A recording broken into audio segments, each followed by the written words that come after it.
So is the complete body fiberglass, or is any part of it, the body itself painted carbon fiber or anything like that? I'm not certain, but I know somebody who does know. Okay. And it's the guy who designed this car, the one and only Ed Welburn. As a matter of fact, here's Ed.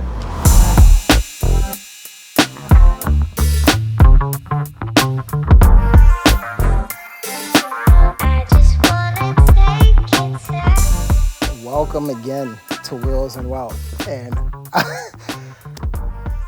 I don't know what to say. They keep blowing me away.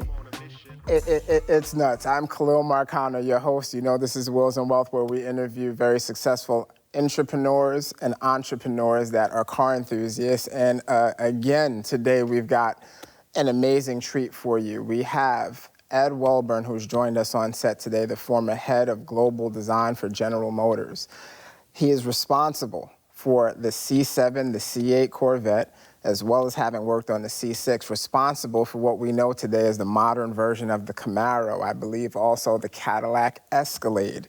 He has worked on pace cars that have been featured in the Indy 500. He's worked on virtual cars that have been featured in video games such as Gran Turismo. He's got a great relationship with the film industry. The reason that we see many of GM's vehicles placed in the movies today is because of this man, most notably, or one of which is most notable, the Bumblebee Camaro from Transformers. He's also responsible, man, this is a long resume, for the Beast, which is the presidential limo that has served both Presidents Barack Obama and Donald Trump. And I'm pretty sure I'm missing a ton more, but without further ado, welcome Ed Welburn to Wheels and Wealth. And it is great to be here. I've been looking forward to this interview. I gotta tell you, I'm geeked out right now. I didn't know that you were coming down, so this is a surprise for me. I think my partners really treated me to a gift today, and we're really, really glad to have you. So, yeah, let's just start off with beef. I got a beef and I got a bone to pick with you, and maybe you can help me rectify this. Why is it that we go to car shows and we see concept cars and we get excited about the idea of purchasing that specific vehicle, and then it never sees the light of day? When I first saw the Cadillac CL, I said to myself, that's what I want. It looked like a Bronx Tale. It looked like Goodfellas, just for the modern era. A huge drop top. Is that the drop top, or is that, am I thinking of a different car? Yeah, you're right. Huge, you're absolutely right. Drop top coupe. I mean, with presence, style, and beauty. Why aren't we making those cars? I knew that question was coming, but I didn't know that it would be the first question. Hey, I figured let's get it out of the way. Might as well get it out of the way. Let's get it out of the way. That particular car, back. you know, it's with today's safety regulations, it is tough to do a four-door convertible. As much as I would love to have that car, a four-door convertible is tough from a structural perspective and side impact. But the car had great value. You know, every concept vehicle's got a different mission. Okay. In some cases, it's to give a preview of something that's actually coming in the next couple of years. Other cases, it's a way of celebrating the brand, a way of putting a stake in the ground. This is the look that this brand's gonna have for the next few years, and this concept vehicle does that. So there are a number of different missions. And sometimes you're just trying to test the water to see how people react to a particular design or a particular vehicle. So it's just, so in some cases, they may love it, but would you buy it? Maybe not. Any rate, it's rather complex. There's some of them that, I sure wish went into productions. Others, I'm just satisfied that it did its job, fulfilled its mission. Sometimes it's, there may be a gap in the introduction of production cars. So you need something to fill that gap, so you roll out a concept car. Gotcha. when Camaro was first shown as a concept, it was purely a concept. No plan to put it in production. People went nuts. Absolutely. Absolutely. So today's muscle cars that really resemble yesterday's muscle cars, yes. I think is still where it's at. Yes, in fact, Dodge has been killing it for years with the Challenger. In fact, we were looking for a new concept for a Detroit auto show. Okay. And my immediate boss, who was the vice chairman, wanted something, a muscle car of some type. And I said, well, let's do Camaro. You know, vintage Camaros are selling for big numbers at the auctions. Let's do a Camaro. He didn't want to do it. And finally said, okay, Ed, give it a shot. We'll see what you come with.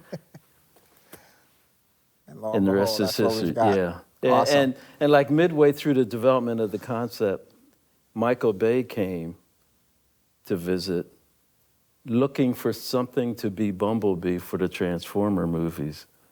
And, you know, they wanted me to show him the car, but the Camaro project was in a very secret studio. Yeah. Hardly anyone even knew where it was. And I didn't want to show it to him until he told me about the movie. Okay. He didn't want to tell me about the movie until I showed him the car. I admit I gave in. I showed him the car. He said, that's Bumblebee. That is Bumblebee. And then he told me all about it. And then we ended up, he and I worked together on 5 Transformer movies. And wow. Before they'd even get real deep into the development of the movie, he'd come visit. We'd walk the halls. We'd look at different vehicles that might have a role. You know, because every car has got a personality, just like an actor. Yeah. He was the chief designer for this car, the C8 generation, and the car that he's driving, which is the C7 generation. This is the Z06 version, which is with all the bells and whistles. Wow. Absolutely incredible. First of all, this is another beautiful example. I would expect him to have the best as the former head of design for GM. My goodness. Awesome, awesome, awesome. Hey, man. Hey, how you doing? Hey, very good. Good to see you. Hey. So, joining us just today. Another typical day, huh? I wish my life was filled with typical moments like this, man. So today we've got joining us Ed Welburn, the former head of design for GM, who has designed both the C7 Corvette and the C8 that BK is driving today. So absolutely epic day. Special, beautiful day. So Ed, we talked about some of the exterior points of the car and the interior, and I'm sure wherever you start will take us from where we left off. So tell us about this design, how this came into play. Yeah, well, you know, it's been the dream to do the mid-engine Corvette. It's a dream that all Corvette designers have had for decades. Okay. And to finally have the opportunity to do it, and you couldn't do it until the timing was right. And you had the right components in place, the right people in place to do it. And, you know, you do a mid-engine design, the proportions are totally different than any other Corvette you've ever done.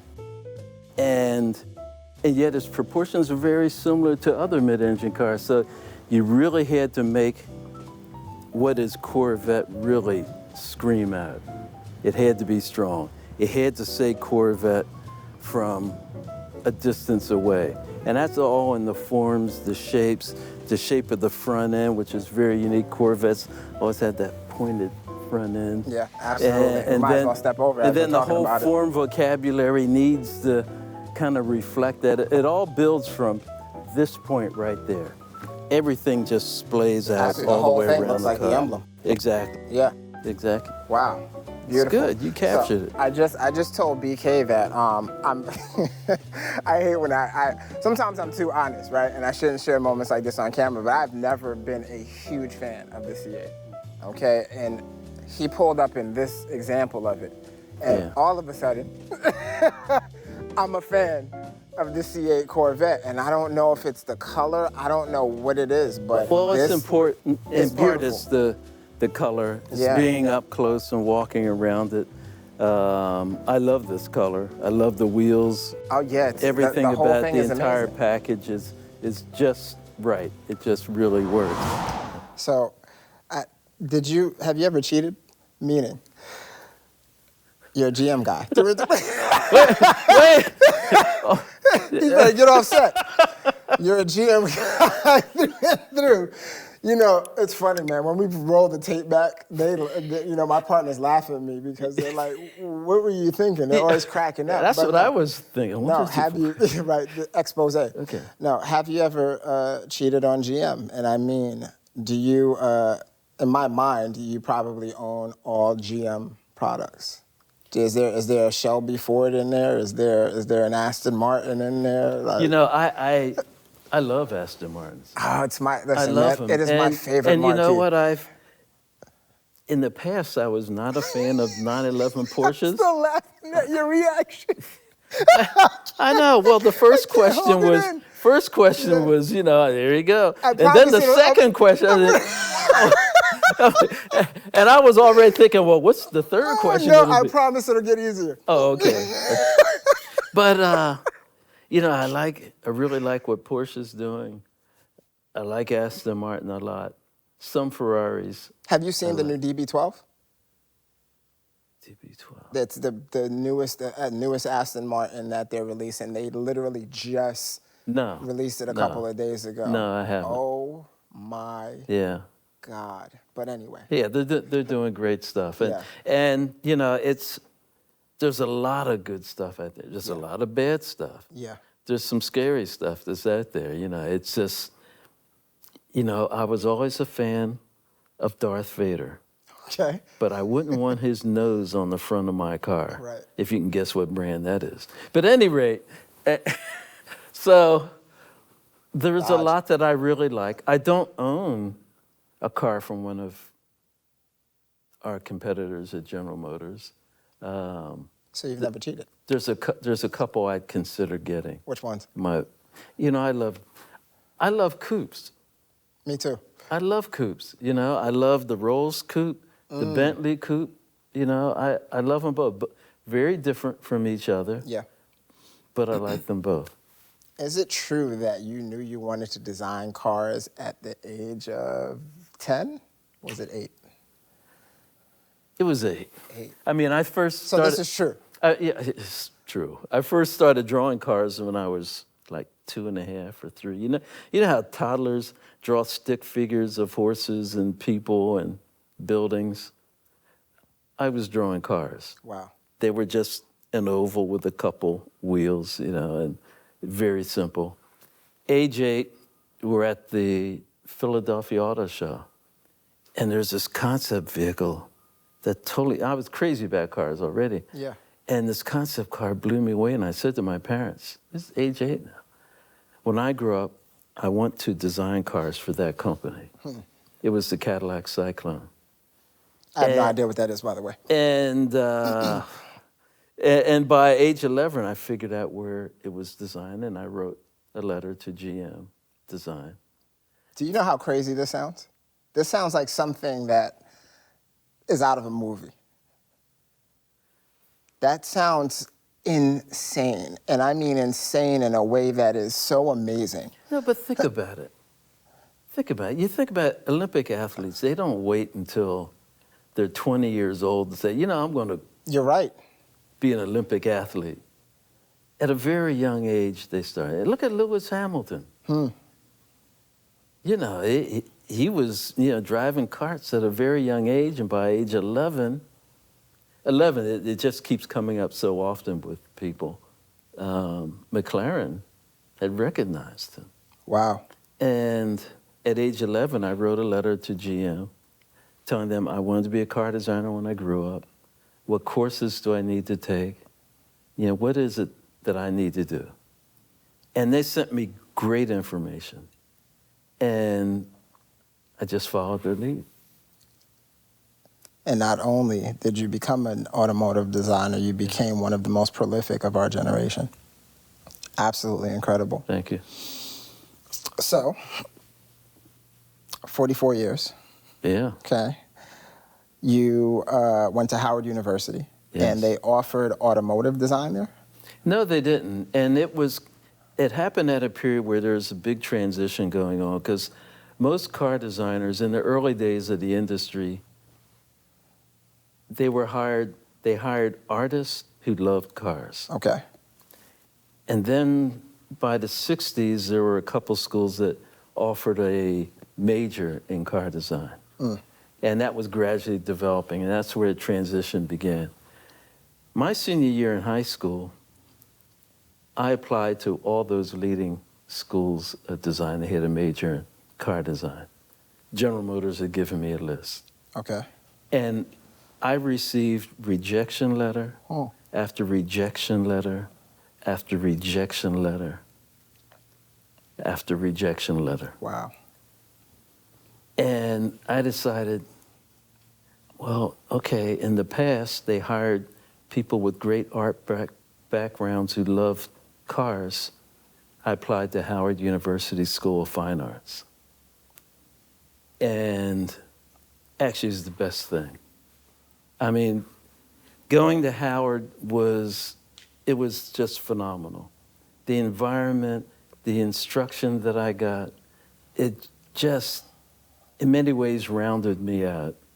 And had great instructors. They were not car design focused, but they were general design, sculpture, painting, and those classes in sculpture and in painting and in graphic design, life drawing, just rounded me out as a designer, and I think in some ways gave me an advantage. Wow. At the end of my junior year, and I stayed in touch with GM the whole time. You know, it's like once a year, I sent a letter to a guy in HR at GM Design. Milo McNaughton was his name. And he told me about a summer internship program they had. And I sent in 2 applications, one as a designer and one as a sculptor. I was getting into that program. Wow. Because they were only hiring 10 people for that internship worldwide.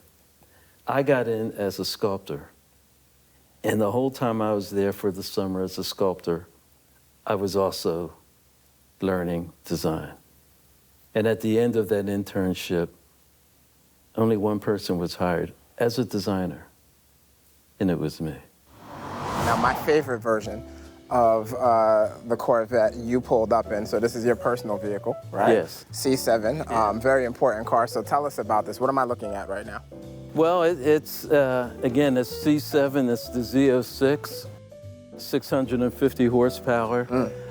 This is essentially production, except the seats are not. It just reminds you anyone that's got those seats. I mean, you gotta have some type of special treatment.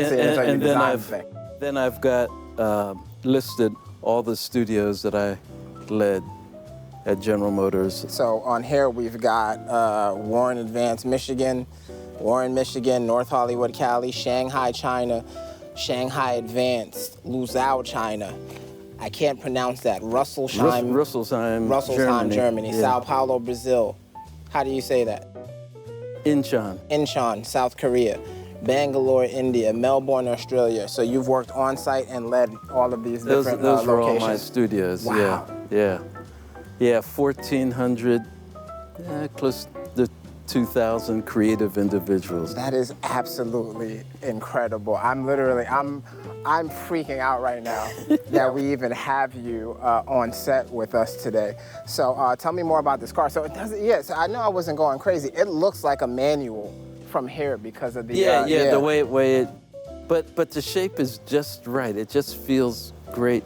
Because, you know, you can manually shift that, but it isn't automatic. Right, awesome, incredible. So you've got an awesome story about this car. So this car has been flown out. I've got so many stories about this car. but no, it's, you know, right before I left GM, I shipped this car to Rome, Italy. And started off with a photo shoot at the Coliseum, and then I drove up through Tuscany, visited friends there, and went to Milan, went to Monza, where they let me drive a couple laps of that racetrack, the Temple of Speed, Monza. So I drove that, and then I went to Torino, Italy. I went on to Le Mans for the 24-hour race, and they let me drive a couple laps of the track there before they started the race. And then I was off to Versailles and in Champagne district, and then went across France and took the channel to England to the Goodwood Festival Speed. It's all in one trip. Yeah, this has been to Colin Powell's house. You know, Colin was a real Corvette fan. I didn't know that. And spent time with him there, spent a day with him there. It's been to Mario Andretti's house several times. Oh my goodness. Yeah. So the car is famous. It's been around. Where does the inspiration come from? I read that you have a very, very high interest in fashion and style, and that's clear from your ensemble on set today. Is most of your inspiration drawn from clothing and fashion and style in that sense, or does it come from elsewhere? My inspiration comes from everywhere. It comes from fashion. Okay. Definitely from fashion.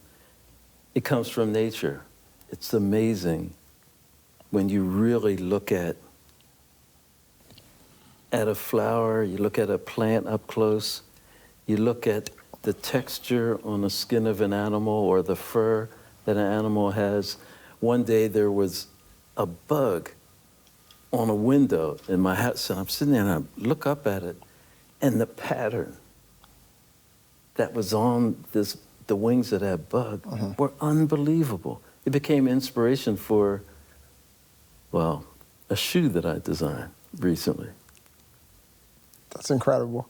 Yeah. What was the inspiration behind the C7, or what were some of the inspirations behind the C7? Well, a project like this is interesting because, you know, Corvette has got such a rich history that you need to build on that history when you develop the next generation. It needs to have some of that lineage within it, but do it in a very fresh, contemporary way. And the way I outlined it to our design team is that it's time for Corvette to go back to the gym and get fit. The muscles needed to be tauter. They needed to be lean. They needed to be taut. They needed to be aggressive, but not overly aggressive. And it needed to be sleek and just have very flowing lines. And the Corvette team is a great team of designers. And it happened to be at a very low period in the company. GM was going through bankruptcy. Not a great environment for a designer to be inspired to do great things. Yeah. But I decided to turn it into a contest, because a healthy competition can always be good. I had 11 design centers around the world, a total of 1,500 people in those studios, of which over 500 were designers. I gave every designer in my network of studios, which is in China, Korea, India, Germany, Australia, Brazil. As is printed on your fenders on your car. And gave them all the opportunity to submit their idea of what the next Corvette would be. The ideas that came, and it just fired up everyone. It created this energy in what was otherwise a very tough period of time. The energy was incredible, and I feel pretty good about the results. Creatives are not always the best leaders, and you found yourself in a position in your career where obviously you, I mean, to me, as a layman, you are at the pinnacle of creativity in your field, but also being responsible for, you know, thousands, I guess, of people leading these folks. How did you find that difficult, or did it come to you naturally? Leadership, that is. For me, it came rather natural. I was fortunate that I worked for I did not work for Harley Earl, I'm not that old, but I worked for all of the previous heads of design. So I was able to observe. In fact, one of them, very early in my career, took me aside and said, you know, keep an eye on the leaders of GM Design. I was just a rookie designer. He said, you can learn a lot from them. You can learn what to do and what not to do. And I just watched these guys over the years, and I learned so much from them, what to do and what not to do. Absolutely incredible. And I think I learned so much from my parents as well. So and my time at Howard University. And all of that prepared me to lead GM Design. And when I got the nod, I actually went to a friend of mine's home in Italy. And I spent a week there just planning, mapping out a strategy for where I was going to take design from being a series of studios around the world that did not work together. I was the first to head GM Design from a global perspective. And I mapped that out while I was in that private home there in Italy. Mapped it out, charted it out. Had some nice wine along the way, and went back and started that new chapter. If I'm not mistaken, you are actually inducted into the Automotive Hall of Fame, correct? Yes. How did that feel? Was that like a lifetime achievement? Was that like the cherry on top for you? I never dreamed of anything like that. I knew of the Automotive Hall of Fame and the people the great leaders of the auto industry who were in it. And the day that I was actually inducted is like a blur. And the people who were part of the tribute, the chairman of General Motors, Jay Leno, all these different people who sent in video tributes. It was a special day. As I was preparing for our interview today, I saw that you worked on the 1973 Buick Riviera. Actually, a couple years later than that, but yeah. Okay. Riviera was one of the first cars I worked on. And you had a 79. Chance, if my memory serves me correct, I could be, correct me please if I'm wrong, but that's the boat tail Riviera. The boat tail was 71, and I did a little bit of work on that car. Okay. One of the facelifts, one of the updates. Yeah. And that era of Rivieras are amongst my favorite cars. My favorite list always changes depending on when you ask me. Sounds like me. As I was, looking at it, oh man, I remember GQ did a shoot within the past few years, maybe 5 years, maybe 7, maybe 8. I can't remember the actor who they used on the front of on the shoot, but they had a gold Riviera and he was at the back of it, and I think it was the boat tail or something. It's amazing. It was just absolutely crazy. For me, it's insane to be sitting with someone who worked on that, let alone that is risen to your station, which is it's crazy. You got to excuse me as I geek out.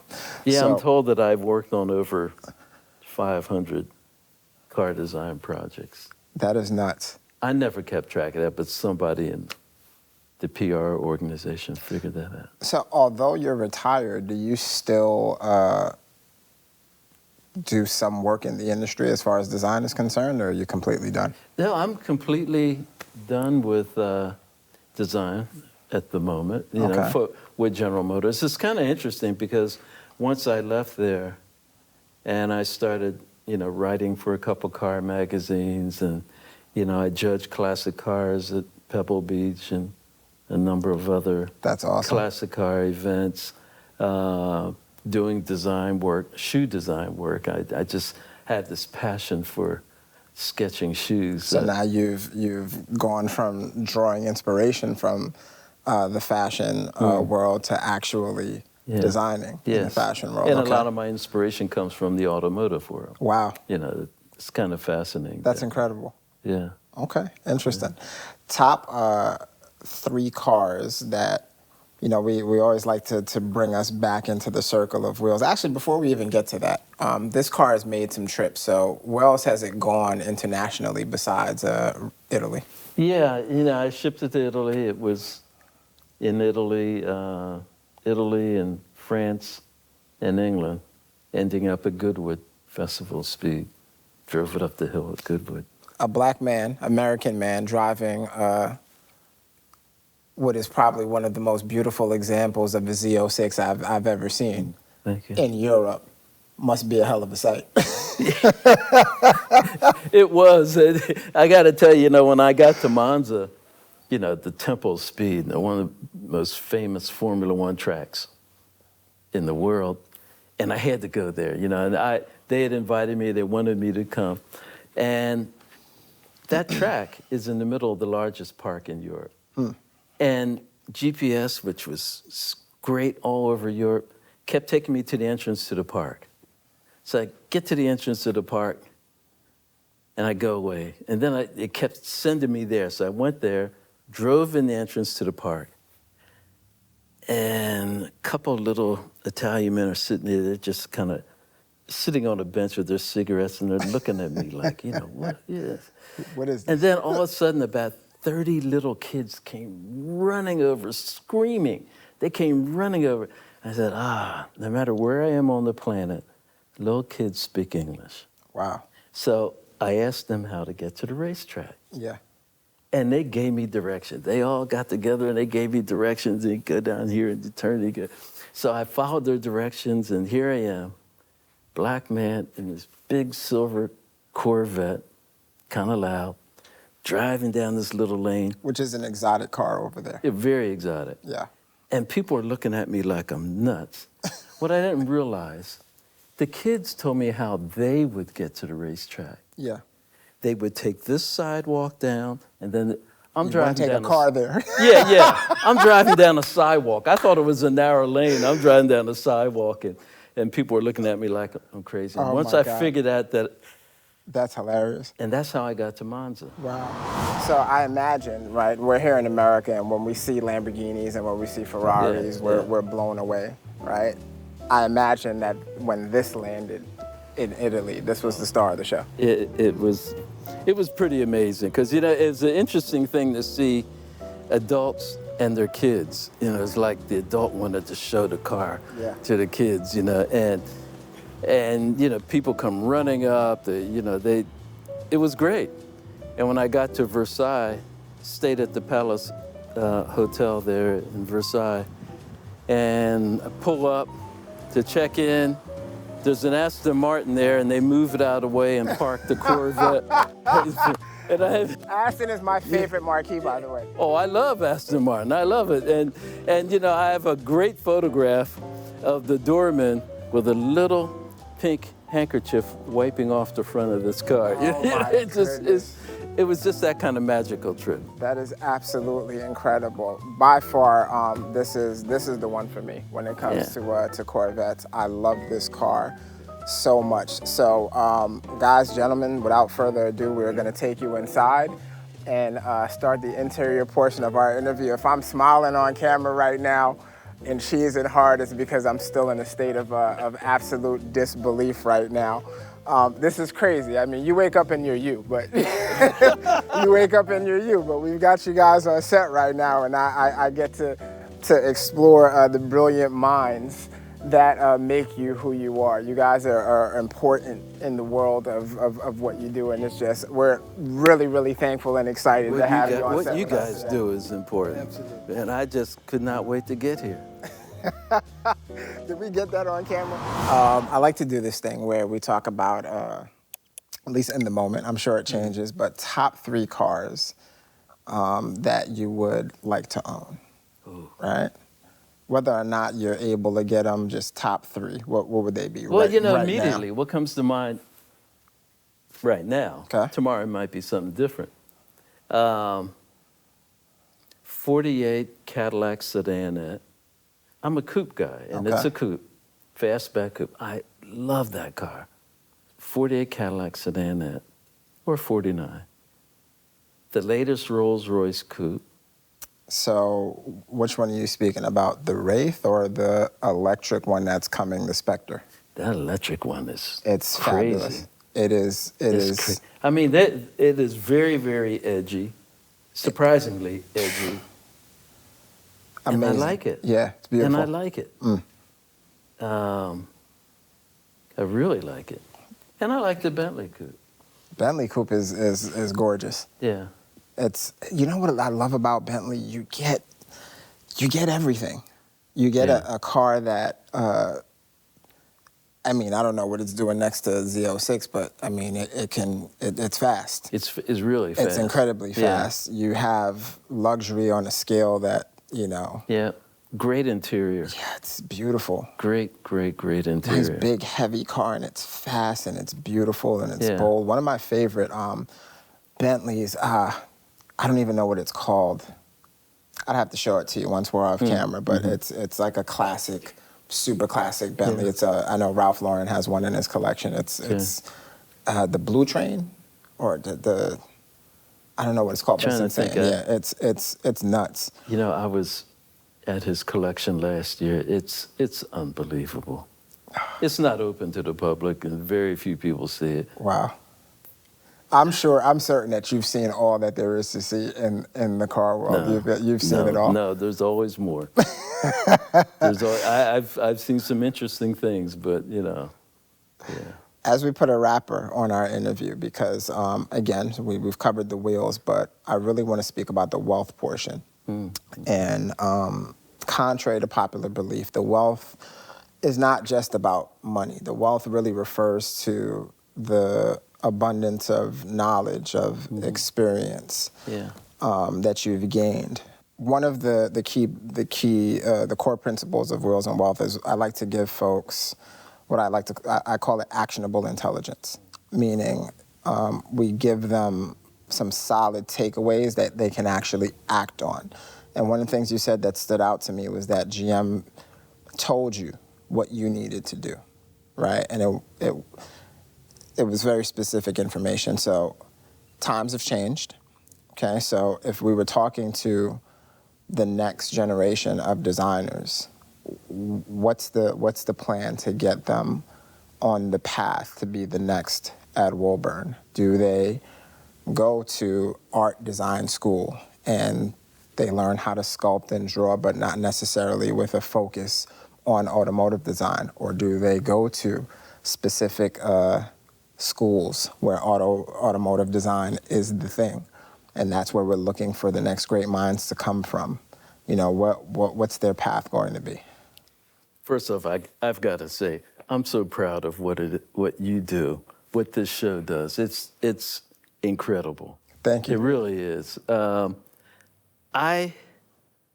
Creativity is everything, and the technologies have changed so much. It's a very competitive field. And the ability to sketch in the computer is probably the best route. But it has evolved. It has become so empathic. It's become so creative, being able to sketch that way, that it really works. At the end of the day, creativity is everything. No matter what technology you use, or if you're using pencil and paper, if you can't take a great idea and make it visible for the leaders of design to see, then forget about it. So being able to make your work visible is so important. I think attending one of the leading design schools is so important. That the training that happens there is absolutely amazing. And I think actually, and it really begins on the high school or middle school level. Wow, so very early on. And I've got to tell you, first of all, meeting you by complete surprise, truly learning about who you are, what you've done, has been. I'm literally just, I'm blown away. I can't believe that you're sitting on set with us today. More importantly, I think that your career and your life and what you've contributed to automotive design, what you've given us through your example, is a true testament to, if you do what you love, if that's what your work is. I don't know what the saying is, right? But if you do what you love, you'll never have to work a day in your life. And I think that well said. From what I've learned, that's what I've seen through your example, through your career. It has literally been my great pleasure to have you on set with us today. I hope that we can have you back in the future. And thank you. Cheers. I'd love to. Cheers. Actually, no, we're not gonna head in just yet. We gotta hear these things get fired up. So we're gonna, we wanna hear you fire up that C8 and give it a couple revs for us. You ready? Yeah, yeah. Let's hear it. Solid. Now, is that in sport mode already? I think so. I don't know. We gotta get in there and hit that gas a couple times, BK. We gotta hit the gas for us, man. This is a rite of passage on Wheels and Wealth. Look at these guys, man. You got, whew. So let's hit that exhaust. Let's hear that.